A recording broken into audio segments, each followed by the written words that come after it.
This week on Silver Screen, we take a look at Into the Woods, Moonlight Madness, and Thanksgiving plans.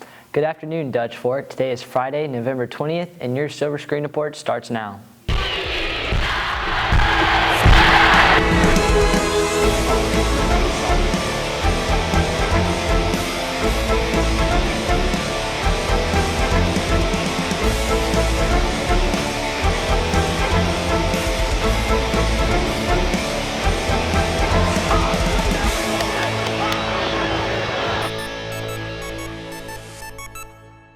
Last weekend, the Dutch Fork Drama Department ventured into the woods. Sarah Emily Risch checks it out.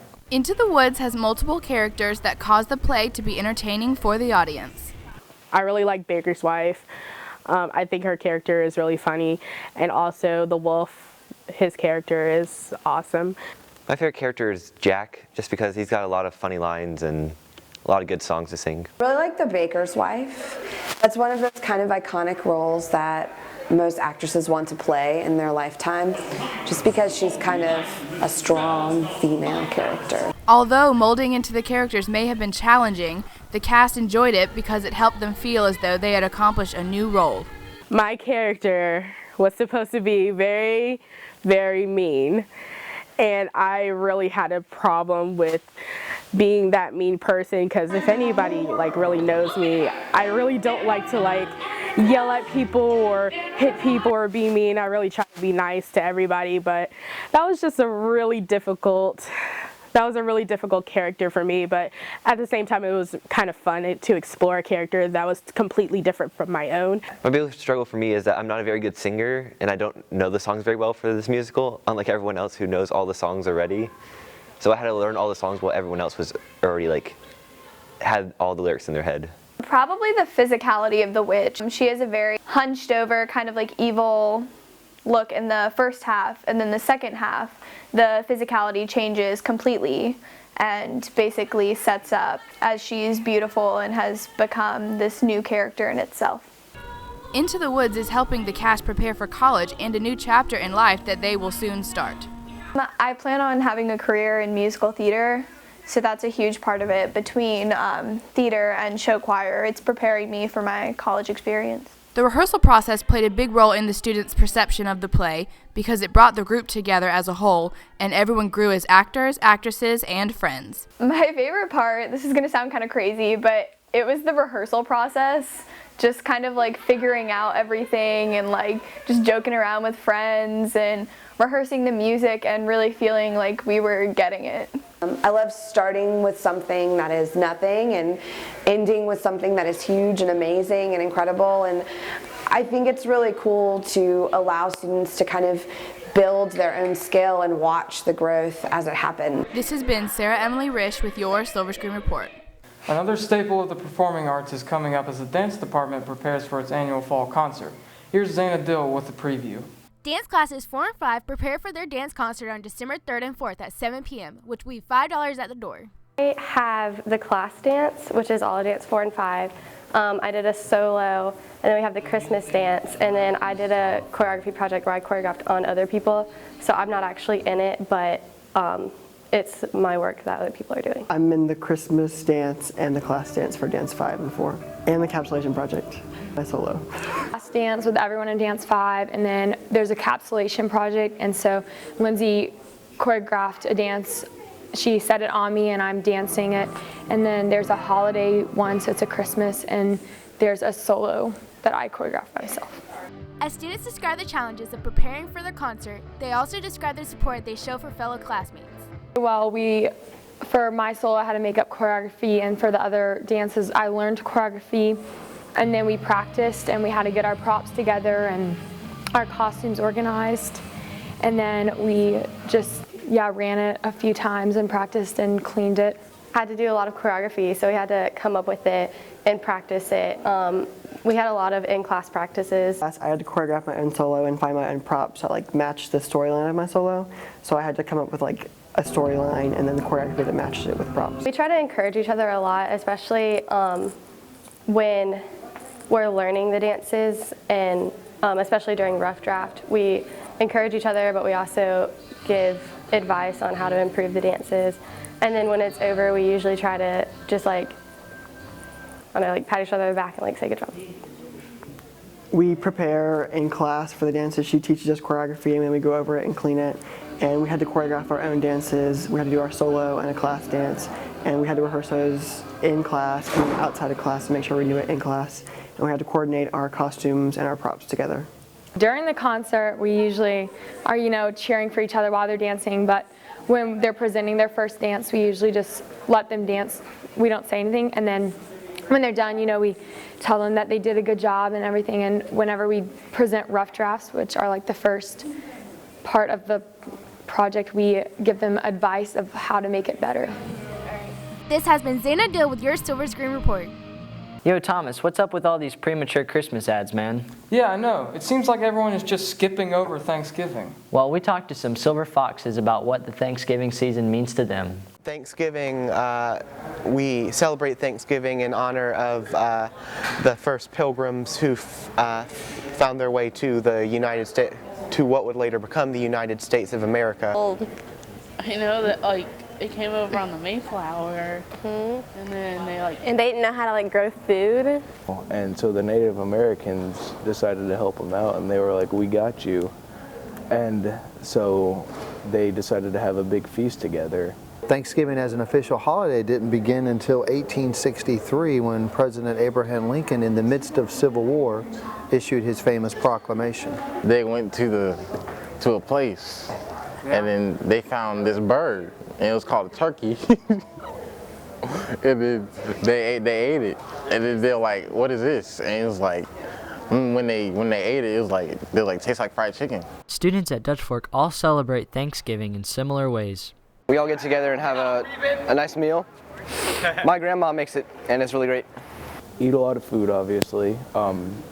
Definitely like to eat as a family. So everyone on my dad's side of the family usually goes up to my grandparents' house, and everyone brings something, so we have like a giant feast for lunch. We eat our meal and then kind of just chill for the rest of the night and get ready to go shopping the next day. With music, decorations, and sales all springing up earlier and earlier, many people feel like Thanksgiving is being overlooked for the Christmas season. People oftentimes, in the beginning of November, right after Halloween, they just go straight into Christmas and they overlook the importance of Thanksgiving, and I think that's a very important holiday because you shouldn't just be focusing on material things and what you're looking forward to getting at Christmas. You should be able to appreciate what you already have. I feel like Christmas should start after Thanksgiving so that it can have its time. People say this all the time, but Christmas seems to be coming earlier and earlier every year. Like November 1st this year, people were already talking about Christmas.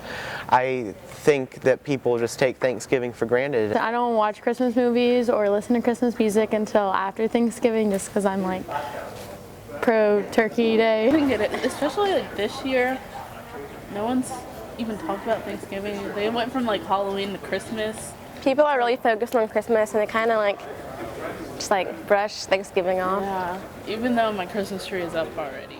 The SAT word of the week is gratitude, a noun meaning the quality of being thankful. For this week's Kids in the Hall, we asked students about their Thanksgiving plans.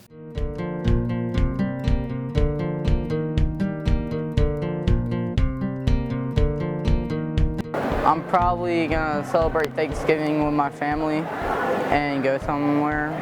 Probably just gonna have dinner with the family and eat leftovers a lot. This Thanksgiving, I'm going to go to Florida to visit my grandparents, and I'm going to help them cook. My plans are to just spend time with my family, eat food, stuff like that.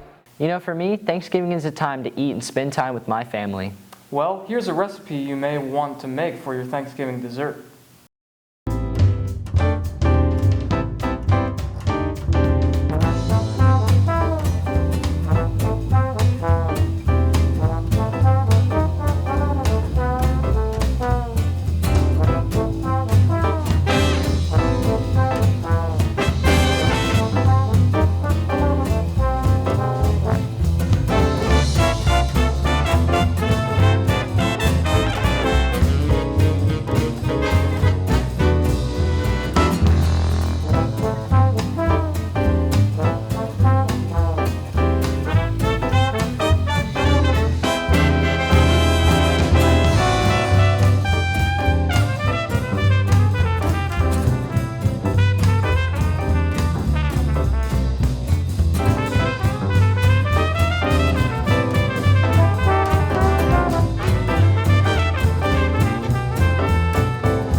For this recipe and more, visit foxfusion.org. This has been Maddie Mason with your Silver Screen Report.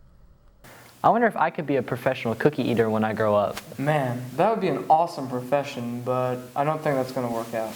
Well, as you know, November is Career Development Month, and we've been bringing you a trivia question each week. This week's question is, a full work week in America typically has 40 hours. What country has the shortest work week with an average of only 29 hours? Submit your answer to school counselor Allison Algood by the end of the day, or go to tinyurl.com/careertrivia and enter your answer there. The winner will be announced on next week's show and will also receive a prize. Congratulations to last week's winner, sophomore Grant Niles. Grant correctly answered that it takes 7 years to become a lawyer, 4 years of undergraduate school, and 3 years of law school. Although there wasn't necessarily a winner at Tuesday night's Moonlight Madness, fans joined together to cheer on their fellow basketball players. Caleb Hanna checks it out. On Tuesday night, fans and basketball players gathered in the arena for some basketball-related fun. Personally, I think Moonlight Madness is just to display what the team is going to look like for the year, and basically just show everybody that we're pumped for the season, that we're ready to win a championship. It's basically just to get people excited about the basketball season and to have everyone see what we've been doing, and seeing the players out there and just having fun for the guys, and just kind of get revved up for the year. Out of the three-throw, three-point, and dunk contest, a majority of attendees enjoyed the dunk contest. My favorite part's the dunk contest. I always get excited to see the guys do something creative. The dunk contest, just because that was the time where everybody was just able to just show their attributes.